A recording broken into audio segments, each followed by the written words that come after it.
Shasta County relies heavily on local nonprofits. One of those is Youth Option Shasta, an organization founded on a core mission to provide positive options and healthy environments for the community's kids. But by early 2024, the internal operations looked strange. Executive Director Susan Wilson had not been seen in the office for months, yet she was still receiving full pay while out on an unverified medical leave. Kevin Cry, a newly appointed board member, took his oversight mandate seriously and began asking the basic operational questions about daily structure that had gone unaddressed by the previous leadership. The organization's positive reputation allowed years of operational silence to pass without anyone asking for a breakdown of the daily activities or financial receipts. Cry began his investigation by pulling Wilson's original employment contract, signed in July 2011. The terms were rigid. The contract set her salary at $31,500 and explicitly stated there were zero medical benefits, vacation time, or sick leave included in the position. Despite those clear limits, early reviews of internal ledger documents showed she was receiving these exact unapproved perks. Digging through financial records to expose local issues takes serious time and resources. To support deep dive investigations like this one, pause the video and scan the QR code on screen to subscribe to Shasta Unfiltered today. Finding this single discrepancy on the 2011 contract gave investigators a specific starting point for a full forensic audit of the previous 13 years.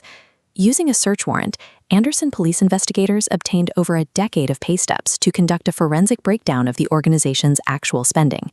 This chart visualizes the financial drain. Records show $21,421 in unapproved health benefits. Next, unauthorized raises added $15,709. Finally, investigators flagged $15,500 in suspicious mileage for a primarily home-based director. The police report officially described these combined payouts as a systematic deprivation of charitable funds meant strictly for local youth programs. This diagram shows the accounting loophole that kept the board in the dark. By presenting salaries as one massive line item in the budget, individual compensation bumps were obscured within the total personnel costs. Compounding the problem was a staggering oversight failure. For 11 consecutive years, spanning multiple board chairs, the organization's mandatory annual performance evaluations were never conducted. An ad hoc committee eventually confronted Wilson in September 2024. During subsequent interviews with Anderson police investigators, the tape was rolling. When asked who authorized the medical payout she received, her recorded answer was, "I'll be honest, I approved them. I didn't ask anyone else." Without active board oversight, the rules governing the charity were eventually replaced by the personal discretion of the director. After an 18-month investigation, the Anderson Police Department believed they had gathered sufficient evidence to turn the case over for prosecution.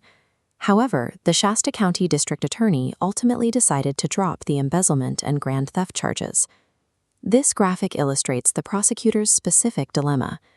Despite a mountain of documented evidence, criminal charges require proving every element of the crime specifically beyond a reasonable doubt to a jury. There is a significant gap between the facts gathered in a police report and the high threshold required to secure a felony conviction in a court of law. Following the decision, some local news outlets characterized the dropped charges as Wilson being exonerated. But a decision not to prosecute is not a finding of ethical conduct.